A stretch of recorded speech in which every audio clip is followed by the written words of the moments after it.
स्वराज्य हा शब्द ऐकला की आपल्या डोळ्यासमोर काय येतं?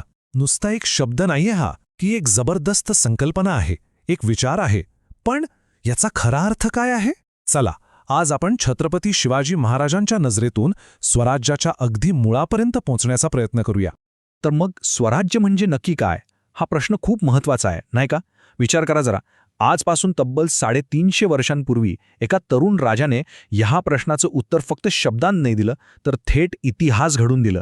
आणि ते होते आपले छत्रपती शिवाजी महाराज. आता बघा, तो काळ कसा होता? राज्य म्हणजे काय? तर फक्त विजय मिळवणं आणि दहशतीने राज्य करणं. पण अशा काळात शिवाजी महाराजांनी एक खूपच धाडसी, अगदी क्रांतिकारी विचार पुढे आणला. तो म्हणजे रयतेचं राज्य. आणि ही फक्त एक राजकीय क्रांती नव्हती, ही होती एक वैचारिक क्रांती. मग स्वराज्य म्हणजे नक्की काय होतं आणि काय नव्हतं हे समजून घेणं खूप गरजेचं आहे. स्वराज्य म्हणजे फक्त सिंहासन मिळवणं किंवा सत्ता गाजवणं अजिबात नव्हतं, नाही. स्वराज्य म्हणजे होता स्वाभिमान, होता न्याय. महाराजांनी राजेशाहीची संपूर्ण व्याख्याच बदलून टाकली, जिथे रयतेचं कल्याण हेच सगळ्यात मोठं अंतिम ध्येय होतं. महाराजांचं हे एक वाक्य बघा, प्रजेचं रक्षण करणं हाच खरा राजधर्म. बस, या एका वाक्यात स्वराज्याचं सगळं सार, सगळं तत्वज्ञान आलंय. म्हणजे काय? तर सत्ता राजासाठी नाही, सत्ता होती रयतेसाठी. ठीक आहे, पण एवढं मोठं स्वप्न हे प्रत्यक्षात कसं उतरलं? तर ते उभं होतं 3 भक्कम खांबांवर. हो, 3 आधारस्तंभ. कोणते? सन्मान, मानवता आणि शिस्त. चला तर मग एक एक करून हे आधारस्तंभ जरा जवळून बघूया. यातला पहिला आणि सगळ्यात महत्त्वाचा आधारस्तंभ म्हणजे सन्मान. विचार करा, स्वराज्यात प्रत्येक माणसाला, मग तो शेतकरी असो किंवा व्यापारी, त्याला मानाने जगण्याचा हक्क होता.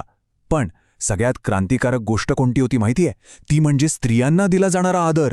त्या काळात अशी गोष्ट कोणी ऐकली सुद्धा नव्हती.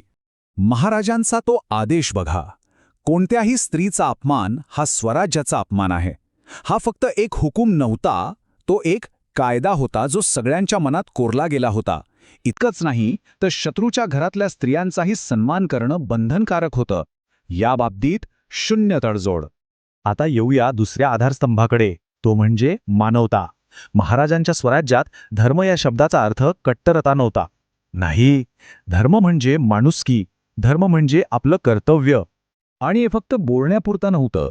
कल्पना करा, ज्या काळात धर्माच्या नावावर सगळा देश जळत होता, त्याच काळात महाराजांच्या स्वराज्यात मंदिरं सुरक्षित होती, मशिदी सुरक्षित होत्या आणि दर्गेही सुरक्षित होते. याला म्हणतात खरा सर्वधर्म समभाव. आणि मग येतो तिसरा आणि कदाचित सगळ्यात मजबूत आधारस्तंभ, तो म्हणजे शिस्त. कारण बघा, सन्मान आणि मानवता टिकवायची असेल तर त्यासाठी एका कठोर नैतिक शिस्तीचा पाया लागतोच. पण ही शिस्त म्हणजे नक्की काय? म्हणजे अशी एक सिस्टीम, अशी एक व्यवस्था जिथे लूटमार, अन्याय अशा गोष्टींना जागाच नव्हती. आणि सगळ्यात भारी गोष्ट काय होती? तर नियम सगळ्यांसाठी सारखे होते, अगदी सामान्य मावळ्यापासून ते मोठ्या सेनापतीपर्यंत.